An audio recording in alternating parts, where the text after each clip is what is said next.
Have you ever paused in the quiet of your evening, looking back on your day, and wondered why certain dreams from your younger years still feel just out of reach? Or perhaps you've caught yourself thinking, if only I had started sooner, or things just don't work out for people like me anymore. My friend, that subtle undercurrent of doubt, it's not just a passing thought. It's your mindset quietly shaping every choice you make, every opportunity you seize or let slip away. And today, in this heartfelt conversation, we're going to explore why your mindset might be holding you back, and more importantly, how you can gently, compassionately begin to set it free. Because at this stage in life, with all the wisdom you've gathered, you deserve to step into a chapter filled with renewed purpose and joy. Let's walk through this together, one thoughtful step at a time. First, let's delve into the foundational concept of a fixed mindset versus a growth mindset. You see, a fixed mindset is like an old, rigid frame around a beautiful painting. It convinces you that your talents, intelligence, and abilities are carved in stone, unchangeable. I'm not good at technology, it might say, or I've never been a leader. This perspective turns challenges into threats, making you avoid new experiences for fear confirming your limitations. On the other hand, a growth mindset is like a living garden that you tend to daily. It nurtures a belief that with dedication, learning, and perseverance, you can develop new skills and overcome obstacles, no matter how many candles are on your birthday cake. It's not about denying your current realities. It's about embracing the potential for evolution. Research from psychologists like Carol Dweck shows that those with a growth mindset not only achieve more, but also find greater satisfaction in the process, because they view setbacks as opportunities to grow rather than as personal failures. To bring this to life, let me share the story of Sarah, a warm-hearted 55-year-old teacher from a small town in the American Midwest. Sarah had spent over 3 decades in the classroom, shaping young minds with her patience and insight. But deep down, she harbored a dream to write a book sharing the life lessons she'd learned from her students and her own journey through motherhood and loss. Yet, her fixed mindset held her captive. Writing is for gifted authors, not everyday folks like me, she'd tell herself, scrolling through social media and admiring others' published works from afar. The fear of not being good enough paralyzed her. She started journal entry, only to crumple it up, convinced it was futile. Then one crisp autumn afternoon, during a coffee chat with her longtime friend Ellen, who had just taken up painting at 60, Sarah opened up about her dream. Ellen's gentle encouragement sparked a shift. What if you just tried, one page at a time? You're already a storyteller in the classroom. Inspired, Sarah enrolled in a beginner's online writing course, committing to just 15 minutes a day. She stumbled at first, awkward sentences, self-doubt creeping in. But she persisted, treating each revision as a lesson. Over months, that daily practice blossomed into a heartfelt memoir about resilience and teaching. When it was self-published, it didn't just sit on a shelf. It resonated with fellow educators and parents, leading to speaking invitations at local libraries. Sarah's transformation wasn't magical. It was a quiet power of adopting a growth mindset. She learned that abilities aren't fixed. They're forged through effort. If Sarah can rewrite her story at 55, imagine what doors might open for you with a similar gentle nudge toward growth. Moving on, another profound way your mindset can hold you back is through the insidious habit of negative self-talk. Those inner dialogues we all have, the ones that critique our every move, can become a constant companion, especially as we navigate the changes of midlife, like retirement or empty nests. Negative self-talk isn't just harmless venting. It's like a slow leak in a tire, gradually deflating your confidence and motivation. Phrases like, "I'm too old to learn this now," or "I'll never be as sharp as I used to be," reinforce a cycle of inaction, making you withdraw from social circles or new hobbies. But here's the good news. By becoming aware of these patterns and replacing them with compassionate, affirming words, you can rebuild that inner strength. It's about treating yourself with the same kindness you'd offer a dear friend in a tough spot. Consider John, a thoughtful 62-year-old engineer from the bustling suburbs of London in the UK. After a distinguished career designing bridges and infrastructure, John retired early due to health concerns, only to find himself adrift in a sea of unstructured days. His negative self-talk was relentless. "You're washed up, John. No one values an old engineer's ideas anymore." Stick to the garden and the telly. This inner critic kept him isolated, turning down invitations to family gatherings because he felt irrelevant. Woodworking, a passion for his youth spent in his grandfather's shed, called to him the scent of fresh pine, the satisfaction of crafting something tangible, but the voice whispered, "You'll botch it up, you're out of practice."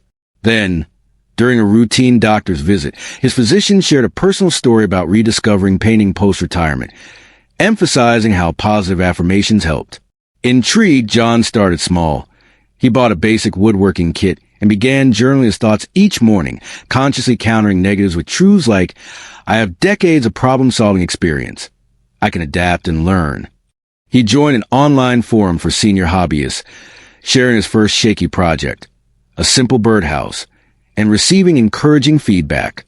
As weeks turned to months, John's skills sharpened. He crafted personalized gifts for his grandchildren, like engraved wooden toys that brought tears of joy to their eyes. Eventually, he set up a stall at the local farmer's market, where his pieces sold out, not just for their craftsmanship, but for the stories he shared with buyers. John's journey illustrates how silencing the harsh inner voice through gentle, consistent reframing can reignite purpose. It's a reminder that your words to yourself aren't just thoughts. They're architects of your reality. Start listening and start reshaping them today. Now, let's address the fear of failure, a barrier that often intensifies with age as we become more risk-averse, protecting the stability we've built. This fear isn't about being cautious. It's a mindset that paints failure as a catastrophic endpoint rather than a natural part of growth. It keeps us in comfortable ruts, whispering, "What if you embarrass yourself?" Or, "You've got too much to lose now." But in truth, failure is a wise teacher, offering lessons that success alone can't provide. Embracing it means viewing missteps as detours, not dead ends, and using them to refine your path forward. Take Maria, a vibrant 58-year-old from sunny Sydney, Australia, who had always dreamed of owning a small bakery. Growing up in a family of cooks, she loved the alchemy of flour, sugar, and warmth turning into comforting treats. Yet, after years in a stable office job managing accounts, her fear of failure loomed large. What if the business flops? I'll lose my savings, my reputation. At my age, starting over would be impossible. This mindset kept her baking only for family gatherings, suppressing her passion amid spreadsheets and deadlines. Then, tragedy struck. She lost her best friend to a sudden illness, a stark reminder of life's fragility. In her grief, Maria reflected on unlived dreams and decided to honor her friend by taking a leap. She started modestly, enrolling in a weekend baking course at the community college, experimenting with recipes in her home kitchen, and selling at neighborhood markets. The first few attempts weren't smooth, a batch of burnt scones, low turnout on rainy days, but she treated each as a learning curve, adjusting her techniques and marketing with input from early customers. Word spread about her flaky pies and heartfelt service, drawing in locals who appreciated her story. Today, Maria's Cozy Corner Bakery thrives, not as a massive empire, but as a haven where she connects with the community, hosting tea sessions for seniors. Her success stemmed from reframing fear. Instead of "what if I fail," she asked, "What if I succeed? And what can I learn along the way?" Maria's experience shows that at any age, confronting fear with curiosity and self-compassion can transform potential regrets into rewarding realities. Lastly, we come to limiting beliefs, those deeply ingrained convictions that act like invisible chains, such as "success is only for the young and ambitious," or "it's too late to reinvent myself." These beliefs often stem from societal messages, past experiences, or even well-meaning advice from loved ones, but they don't have to define your future. By questioning them thoughtfully, asking, "Is this truly accurate?" or "What evidence do I have otherwise?" you can dismantle them brick by brick, revealing the expansive possibilities beneath. Reflect on Robert, a resilient 65-year-old veteran from rural Texas in the U.S. After serving honorably in the military for over 30 years, Robert retired with medals and memories, but also a heavy heart from the toll of deployments. His limiting belief was ironclad. "My prime is past. I'm just here to fade quietly into background, watching the world go by from my porch."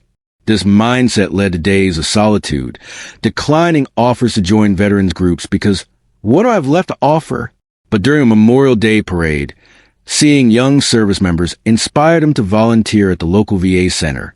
Initially hesitant, he shared a single story from his time in service during a group session about camaraderie in tough times, and the room lit up with nods and shared experiences. Encouraged, Robert challenged his belief by reading books on personal development and attending workshops on public speaking. He realized his past prime was actually a treasure trove of wisdom.